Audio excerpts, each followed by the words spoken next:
Yes.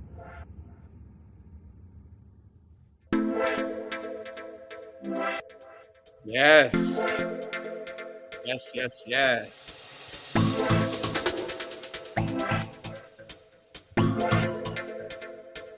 Hello, everyone. This is W, host of the High Art on the Edge page. Sunday, we are in October. Can you believe it? And we have another special event here going on here on the High Art page. Welcome. My name is W.A.K. William. Our special guest here is Matt Catling. You may know him from his work Under the Sun, noise pop, post rock, shoegaze, dream pop. Matt is extremely creative. Why is he so creative? Well, that's why we're here to find out, to talk to Matt and learn more about what makes him such a special and unique artist. Let's bring him in. Hello, Matt. Can you hear me? How you doing, man? You right? How are you doing? Pretty cool, thank you. Nice to have you here on the High Art on the Edge page. I'm tuning in actually from Santa Cruz, California. Where are you located? I'm in sunny Suffolk, which is in the town called Ipswich, which is on the East Anglia around in the UK. Tell us a little about your town. It's kind of a port town, like a docks town, like a waterfront town, if that makes any sense. Kind of almost like a little. Can I say describe as Baltimore? Is that a bit Sure. Probably a step too far. Yeah, has a little bit comparison, but I think it is what it is. But it's a really nice waterfront town. Got a university nearby. So, is this where you grew up? Yeah, that's where I grew up. Tell us a little bit about your family. Do you have brothers, sisters, mom, dad? What do they do? I have two sisters. They mostly basically got families now. Now my mom's with my stepdad, which I don't really call him a stepdad. I call him Mac. So that was pretty good. So I get along with him pretty fine. Mm-hmm. So yeah, basically I'm an uncle as well. So just for me, I'm just enjoying what I'm doing at the moment. Yeah. Give us a little bit about a background to growing up as far as music being involved. Was that something that was important to your family? So maybe you took vacations in a car and music was always on, or maybe every Sunday music was on. Give us a little bit of the details on that.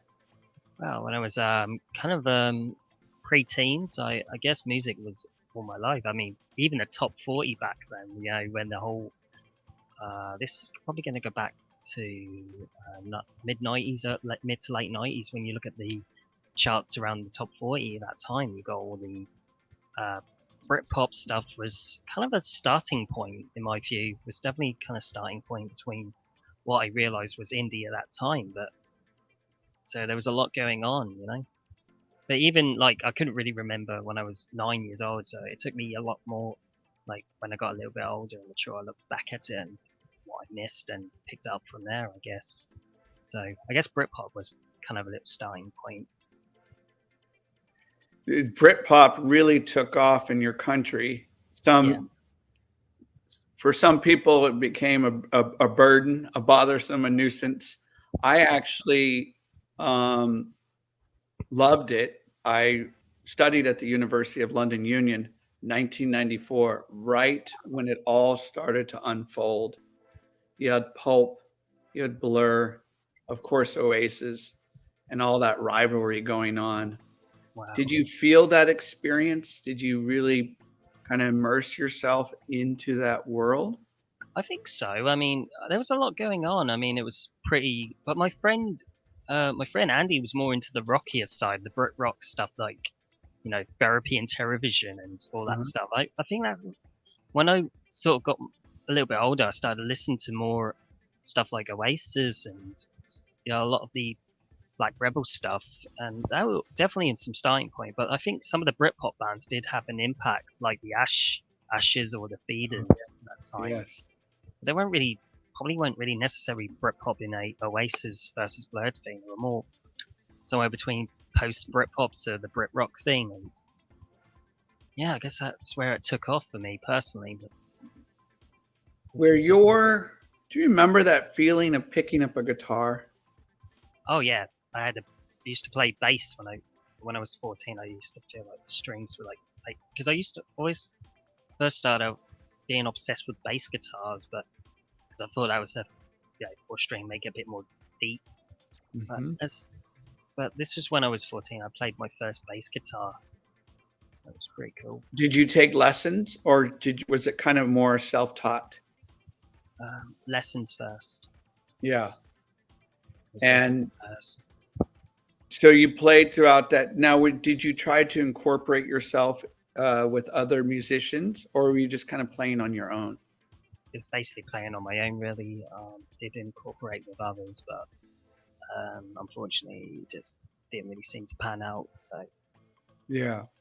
So in that Britpop era, when did it start changing for you in that direction of if we Mhm. have to start using terms like shoegaze, dream pop, I psychedelic, guess. psych rock, when did that started to, yeah, when did that change for you? Oh, that's kind of a tricky question.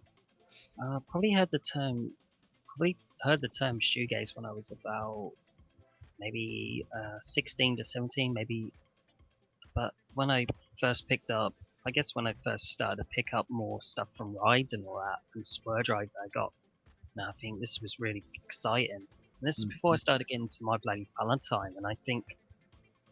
But when I was 18, I just picked up the My Bloody Valentine record for the first time. This is Loveless, Yeah. and that I think an 18-year-old me, I felt because that from that time period, um, I was really listening to all sorts at that time, and whether it's power pop like Weezer to All American Rejects and all that kind of pop punk stuff. But when I got into My Bloody Valentine for the first time, I felt that really changed a lot of my music listenership, really.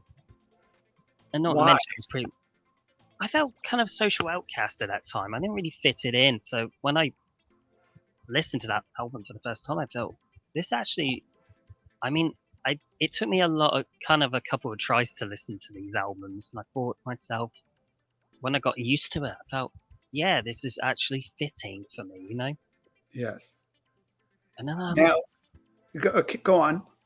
then I started to play, and I started to really question my guitar playing at that time because I only played bass, but I think it's about 2021 I started to switch, and because I didn't really want to play bass no more, I wanted to play a guitar and with a whammy bar. I want to make something like that, but it does take a lot of years to make. And thank you to accessible pedals, accessories, and available accessorizers and stuff on eBay. I think I got what I needed.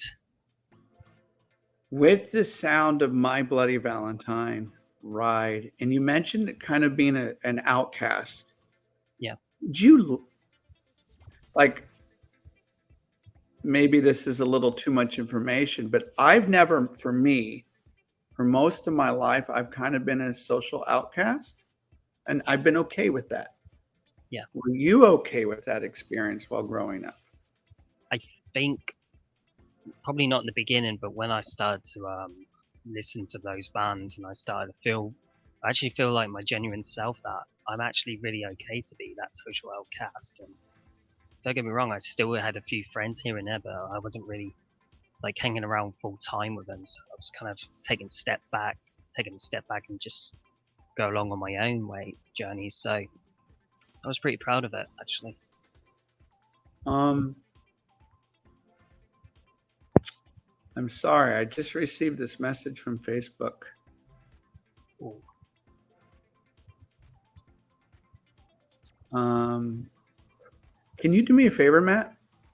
Yeah. Can you go on to the high art on the Edge page, please? There we are. Yep.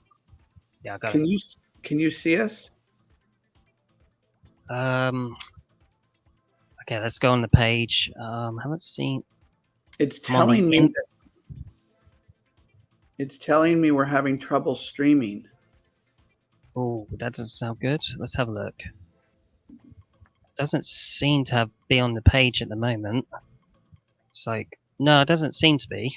No. Doesn't seem to. It's not on there. Seems. Okay. That's weird. That is. Yes. Mm. Okay. Yeah, it's telling me for whatever reason, it says we're having trouble streaming to Facebook. This may be an issue on Facebook end. Is it possible the stream has ended or deleted? No, because someone's watching this. We'll keep trying to let you know if it's resolved. Please check Facebook to ensure the stream looks okay. So I'm looking at Facebook right now. Could see if I can go on your live set. If anyone's on Facebook right now and you can see us, could you just post a message in the chat box, please? Now, if we have to, Matt, what we'll do is we'll start over.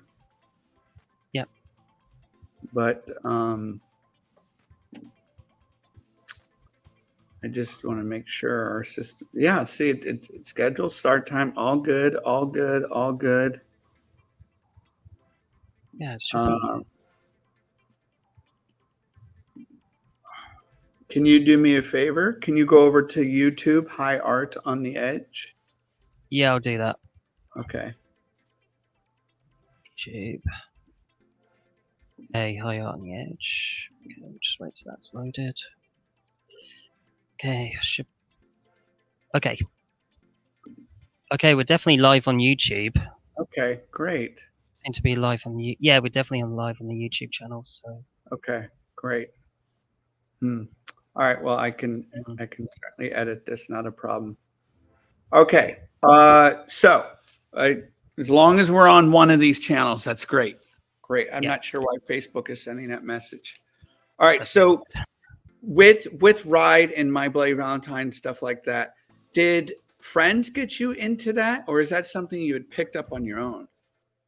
I think it's a bit of both. I think one of the college tutors recommended me to listen, like if I wanted to get into some real indie, it would be My Bloody Valentine Ride and all that. So recommend me to listen to My Bloody Valentine, and I did for the first time. I think it really changed the game of playing guitar for the first time, and at that point I was starting to listen to bands like Sonic Youth as well, so I wanted, but you know, but I never knew about alternative tunings probably later on and experimental guitar tunings that Sonic Youth had done, so I guess that's where that came from, but I didn't even notice that until probably in my later life, so it's pretty fascinating. Do you remember the first song you ever recorded? Oh, recorded. It was recorded for an old MP3 player actually. So I just remembered doing these weird instrumentals. I used to do kind of a little noise project. This was going back 14 years now. It's like I wanted to do something just to get this music out, and whether the recordings weren't that great or so didn't have anything at that time. I didn't really have a loop pedal on to make that. I did just record it just for an MP3 player. It's like, yep, send it to you. I'm just going to do this on my own. Did you have any inspirations in your life that kind of opened the pathway for you? A music teacher, an aunt, an uncle, anybody that kind of opened that door for you? I think the music teacher at my school, and art, and even I think in my college years, I always think more inspiration with art and all that. You know, I think that sort of opened up the door for what I wanted to do, like paintings and illustrations, as well as listen to music and that during my spare time. I'm not studying, and there's a phrase, I'm sure you've heard it: the apple doesn't fall too far from the tree. Yeah, sounds familiar. Did you kind of take on this creative endeavor experience because someone in the family is very creative and artistic, or are you kind of the lone wolf there? Oh, I guess it was a bit of both. Probably taken some inspiration for some drawings a couple of years. There were some drawings that my mum did a few like years ago with like all the animals we used to have, and I think that's where it came from there. I've always been kind of enjoy painting and all that, when I was a kid. So I guess where that came from was just something about it just creates being Yes. very creative in myself. So here's a tough question for you. Do you prefer the process of creating or the actual final product? Oh, I think the process of creating comes first for me because Yeah. I really I really like to listen to what I've done, and if I didn't like the guitars and they went all flat, I had to redo that again. So until we get it right, until I personally get the music right, because I really don't like to just record one shot. It's got to take a bit of time for me these days because I really want it to sound full, like a Mhm. full-on electronic project with those elements, and I want it to make sure that sounds where I'm going from. Because I think there is a lot of people a lot of shoegaze fans out there might not, I don't know, like some of them do love what I do, but there's others that might not be like, oh yeah, no, it's too post rock and stuff like that. And I think it's a bit of a difficulty to explain to that to fans. But I like to be in the creative process of things at this moment of time until I'm happy and satisfied what I want to do, and then if I'm very happy with the results, I'll do it, and I'll send it over to Darren Buns from the band Trillion. He's actually been doing a lot of my final mixing since last year with the single Floating. So, because I really wanted that kind of element of shoegaze into my project. Yes. So yeah, I wanted to do something different, big time, with what was going on in my hometown. During this time, there was a lot of electronic projects going around, Yeah. electronic music happening, Mhm. noise for the sake of noise, but I didn't really seem to fit into those camps, so I wanted to do something completely different. And I guess Under the Sun came about probably the lockdown. I just Yeah. wanted to like throw it out there and just do something completely different. So yeah, that's where I got to start, probably from Darren, because he actually gave me the final mix and he did the mastering of the single Floating and the album Dream, which came out last year through Shore Dive, and I was really chuffed with that. Just an instrumental post rock project at that time. So I have to ask you because I've always been curious and I've been waiting for this interview to ask you. Now here we are. I want you to tell us your creative process. So you have an idea, you plant the seed for a song. Tell us the architecture of your music.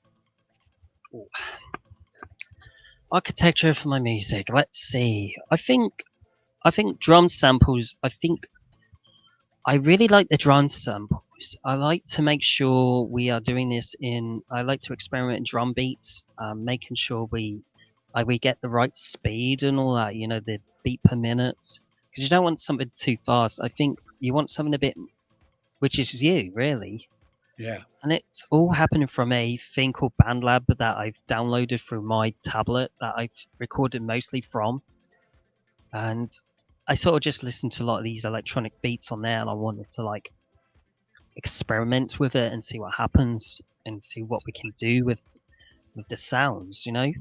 Right. I think when I opened it up for the first time, I think let's try and experiment with this and see where it goes. And then when I'm really satisfied with that, that's when I wanted to start adding guitars and bass into it to give it that full punch Yeah. or full kick of everything. So it takes a bit of time. And since last year, I actually got myself one of these groove boxes, the Electron Model Cycles. It's a really good groove box for Yeah. ambient. You can make a lot of drones out of that stuff. It's I really like to. I've been adding this on some new material actually, so I've been kind of wanting to make this kind of like electronic beats, 4 minutes, 4.5 minutes of drone, like adding the drones and then the guitar sounds. But during recording time, when I've recently got this back in last year through eBay, the Yamaha FX500. This actually has a good reverse reverb unit. I've been using that for quite a lot of recordings since Ocean Breeze, but that's probably another subject to talk about later. Yeah, I've been kind of experimenting with that. I wanted to give that full, like, more fuller kind of guitar, whether it was post rock or shoegaze, give it a bit more, a little bit of distortion, a bit of kick into it without getting too on, just sounding like noise really. Hmm. So, and then Are I there think, we've talked about the Valentines, we talked about Ride, we've talked about shoegaze, dream pop bands. Tell us some bands in the experimental noise pop post rock bands that have kind of paved the way for you a little bit, like you've been inspired by. oh, pave the way. No, not local. Probably one local. Probably on a local scene, just 40 minutes away from Ipswich, which is in Norwich. One person's been doing like inspiration of Boards of Canada. He goes by the name Hardwired. It's pretty Okay. cool. I actually got a Spotify playlist of music I love and respect. So I actually made a playlist of that. So you're more than welcome to check that out. Hardwire is really good if you like the Boards of Canada stuff. Yeah. That's another inspiration. There's a band called Ward of Iron in my hometown. They're really good.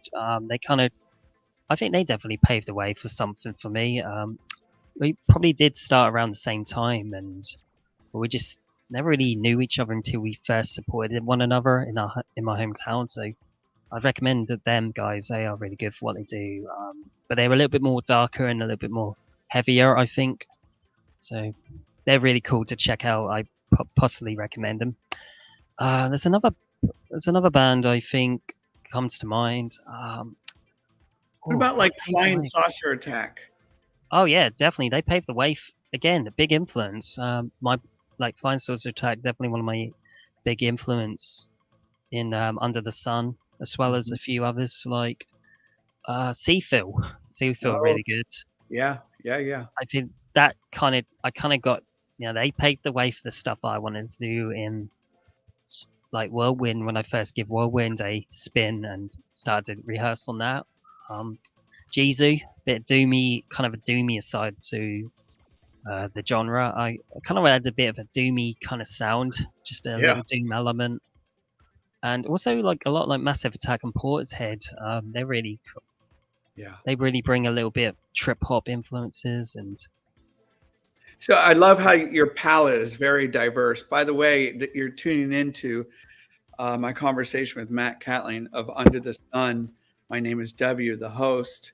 High art on the Edge page here. Um, so Matt, in terms of you really starting to think about creating music as a career, like you decided, okay, I really want to start pursuing this more and more, and getting more immersed in that world. And we know being a musician, you've got to advertise, you've got to promote. mm, Tell us some of the parts of the business that you've really had to work at in just trying to get your name out there. Is that could be like playing more in your hometown? That could be releasing more on Bandcamp. What have you done to try to promote yourself more? I think promoting myself more is to play shows. I haven't really played anything in my hometown since March. I've been playing much more down London. I think video packaging is very important. Also, the video, like when someone's Mhm. filmed some of my set, I think it's a really good idea for me just to post that out, put it on Yeah. YouTube, and give it that sample. Bios are really good. I think been learning how to make bios, press releases to get the release out there. I'm with Cool Things PR. They've been doing quite a lot, couple of my recent releases. They're really good people, good guys. Yeah, that I think that's the probably one of the ways to do it. Also, BBC introducing are really good. If you wanted to upload your tracks, it does take a little time for some because sometimes you can get like sometimes they don't really play a lot of weird stuff. So I thought it would be good to get it out there through that. for your local introducing. Even like underground radio and stuff like that's really cool to get out there. I think that's good. And even the Spotify, if you've got a Spotify page, use that. That's a good thing to get out. Which is interesting because some people despise Spotify. I do too, but I thought it'd be good just to get it out there and just. Yeah, sure. It's one more platform, right, to have your name out there. Okay, so Under the Sun, I have to ask you this very simple question. I'm sure you've been asked this a million times. Let's make it 1,000,001 here. So Yeah. Under the Sun, in that title of your name here, how does that link to the style of music you play? I think there's a lot of title tracks named like Bowie Electronics to Die for use titles. Under the Sun, that's probably the first two. I think even Under the Sun's very hypnotic, like Yeah. sun, like the sun itself. When you close your eyes, you see a lot of like you feel hypnotized. I think it's also come from the quotes from the Bible, I do believe as well. So, but it's also been kind of used, like a lot of bands have used that name. But I could have just gone for something else. But a friend just recommended me to use that name just as a band because we were going to try and form it as a band in 2017. But unfortunately, that didn't take off because on other commitments. So I just came back to it as a lockdown project, really. So that's. If I want to know a little bit more about, we've talked about this off camera, just as I've gotten to know you. What are your feelings about performing? Do you get really nervous before you perform? And if you do get nervous, what helps you calm down? Some people have a drink before. Some people might have, something in their pocket to kind of ease their worries. What helps you deal with stage fright? Oh, I think stage fright. I sometimes do get nervous, but I tend to have a cup of tea before I go on stage. All right. A glass of water. That's probably my relaxed sensation these days. I try not to drink alcoholic before I go on stage because I want to save the alcoholic drink after my performances as a treat. Yeah. Because sometimes I think when you get nervous, you need a cup of tea or something to ease you out. So, also, that's when I sometimes get nervous. I think, yeah, a nice cup of tea or even just meditate for a bit, relax a bit better. How do you know when you are connecting to your audience? Like when you look out at your audience while performing, how do you know you've made that connection? Oh, how do I know? I think for me personally, I always hand out cards before I go on stage just to hand them out, saying, "Are you here for the gig?" And I just say, "Kind of, are you here for the gig?" I just hand out a few cards and see, or stickers, whatever I got at that time, and just hand them out and say, "I hope you like these project. If you like so and so, such and such, Porter Canada meets NBV, come down playing." Because I'm very sometimes like during the last year, I was pretty unknown with towns like Bedford and even sometimes like Cambridge and London. I want to just try and get these cards out and say, look, this is what I'm playing. Please do come down. Because I think that's a good way to draw it and connect with your audience. But when I go on stage and people see it, I think that's when I connect to the audience. And I'm also I'm also just an audience member too. Yeah. So I'm just as a fan of these lot, and we're all fans here, I think we bond together. I like that. You have a question here from Cult of One. Matt, will you be putting out any vinyl? Oh, tough question. Find the right. I'm probably going to find the right people to put out on vinyl. It would be nice to get out on vinyl. It's due to money, like expenses. I think it depends if anyone's give me a good offer to put out on vinyl. I'll be honored to do that. Especially, I really want to re-release Robot World on a vinyl because that seems definitely one of my best works so far, and I think that'd be good to put it on the final format. So yeah.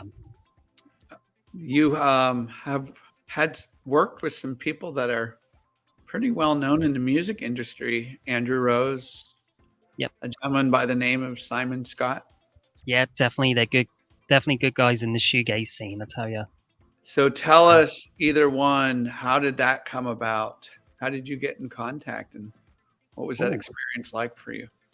well, I'll start with Simon Scott because Simon's. I actually am a big fan of Slow Dive, and I also do like his other stuff. Also, he's been doing for during his time outside of Slow Dive.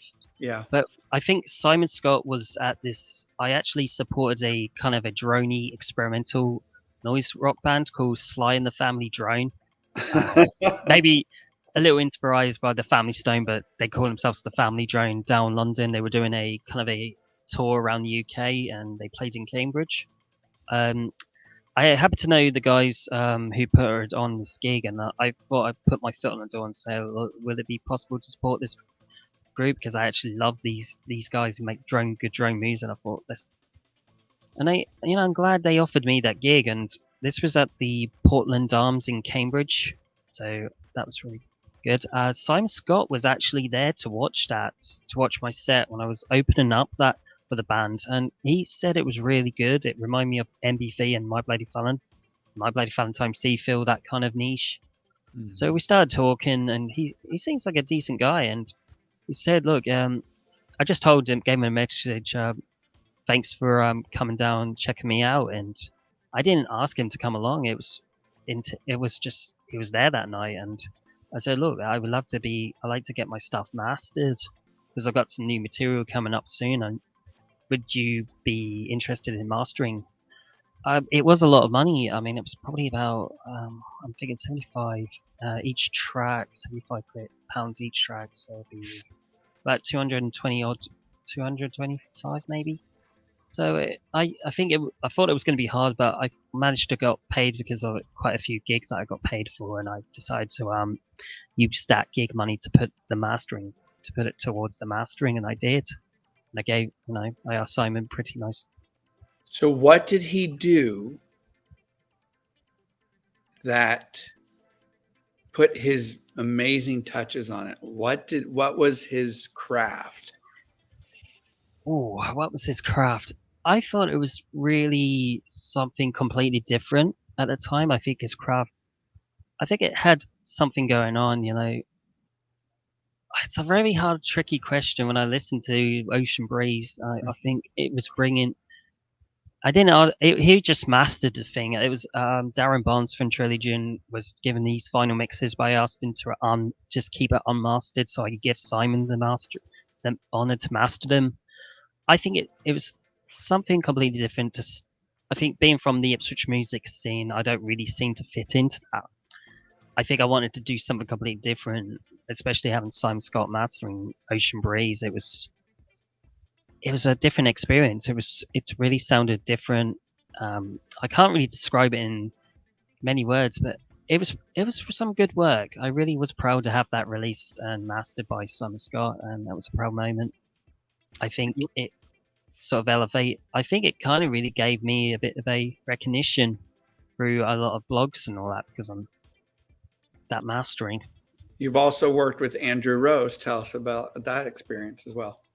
I think when Andrew Rose listened to Ocean Breeze, he offered me like you want to work and asked me if you want my work to be mastered by Andrew, and I had some other tracks that I was working on during the time with Ocean Breeze and some other tracks I recorded after its release, and I wanted to get those out, but I really wanted to make it a bit more add more elements to trip hop. So I always asked Darren to just give them a final mix before I send them out there, and I thought it'd be good to get Andrew to master him for a change. And I got to know Andrew for a couple of years as well through the shoegaze scene. I think he's always a good guy. I think we started talking on Facebook, and then I think I met him at the first shoegaze all day back in November 21. That was pretty good when lockdowns and all that were starting to go down, and so yeah, I guess. But when I listened to a lot of Andrew Rose's mastering from likes of Whimsical to Monster Move, I thought, yes, I think this is going to sound good with put my name on there and see what happens. And when I listened to those mastering tracks, he did them in different formats, WAV for CD, and I think it was AFs and all that, for the MP3s. It sounded really different. And when I listened to the recent release back, I think I hear a lot more trip hop elements adding on to those services. And when I listened to Sunrise, it was kind of clear. The vocals were very clearer. Then that's the only thing I would say. The vocals were much more clearer, while Ocean Breeze was more drowned in. But it was a real good experience, in my opinion. Yeah. I think both of No, them really hold. it sounds like it, and very few artists can say that they've worked with those two creative titans. Mm. So consider yourself very fortunate. Cult of One asks, what are your favorite bands you've gigged with? Ooh, that's a good question. Oh, let's see. Back in March, I actually supported a band from Brighton, Codex Seraphini. They're really cool, kind of like psychedelic, kind of like UK's answers to Go. Well-known bands. I supported Secret Shine at the Shoegaze All Day last year. That was really Nice. amazing experience. Nice. Bedroom, which they played at the Norwich Arts Centre for the last year's Norwich Psych Fest. That must have been amazing.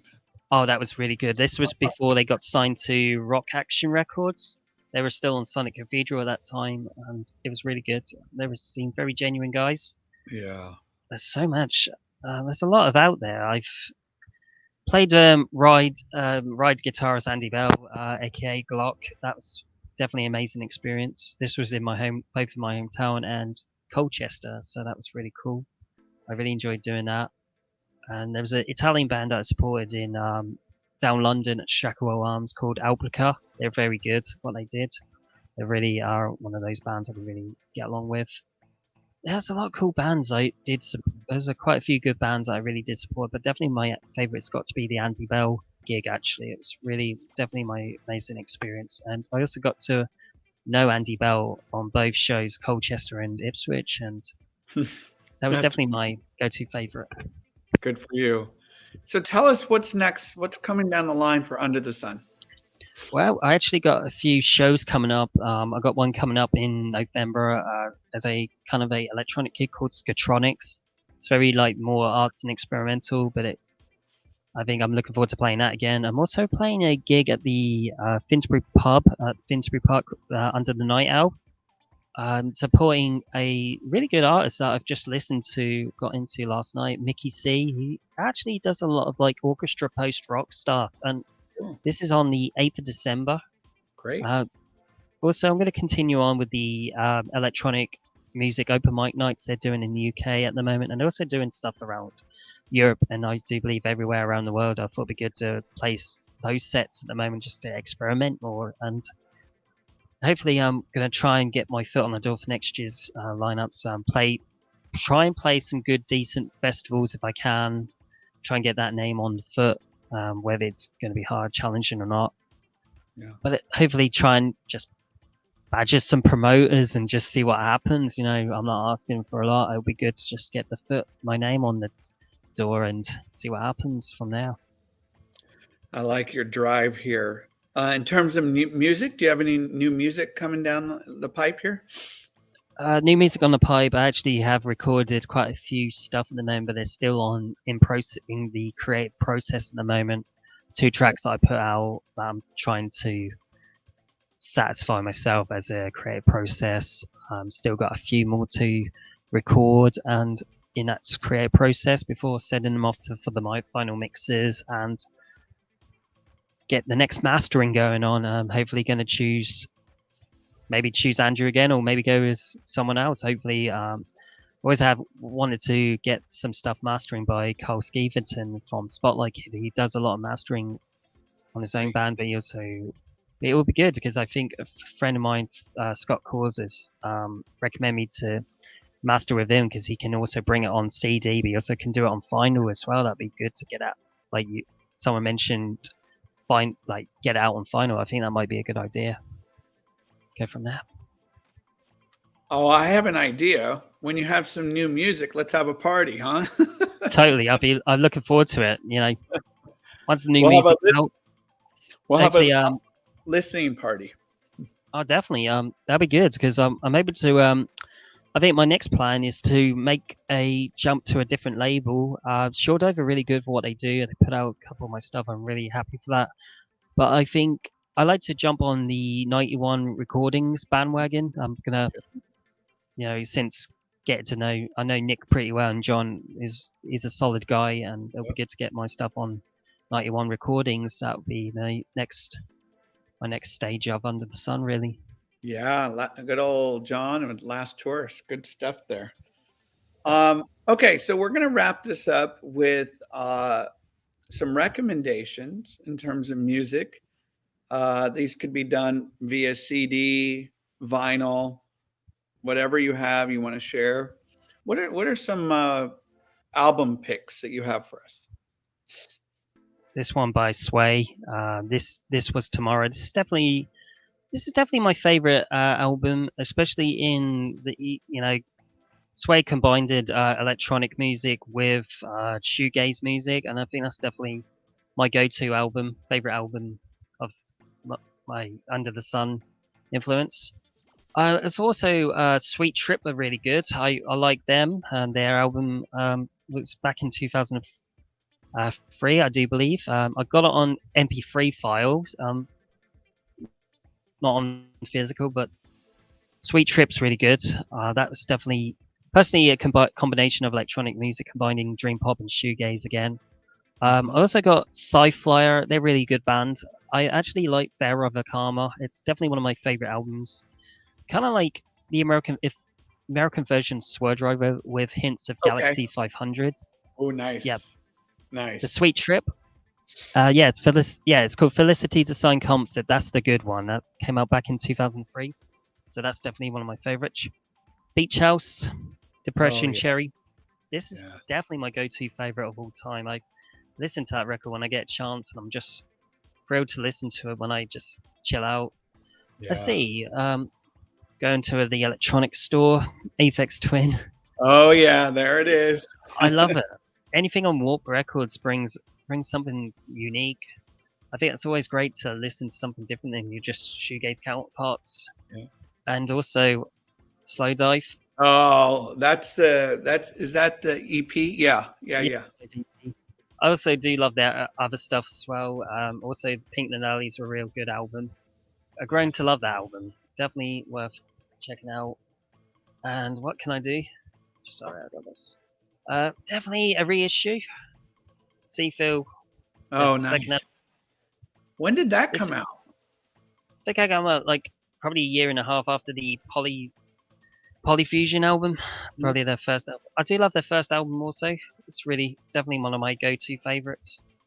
I think their second album went more slightly on post-rock territory. Well, they did, and they also moved to Warp Records and jumped on the Warp Records label. Speaking of Warp, there it is, Boards of Canada. Campfire Headface, definitely my favorite Boards of Canada album. Can't resist with that. And Loveless, My Bloody Valentine also is really cool. There's a lot of awesome albums. I can't really. It's a lot of them really. I like stuff like Yellow Tango. Stereo Labs first album's really killer, man. You're speaking my language here.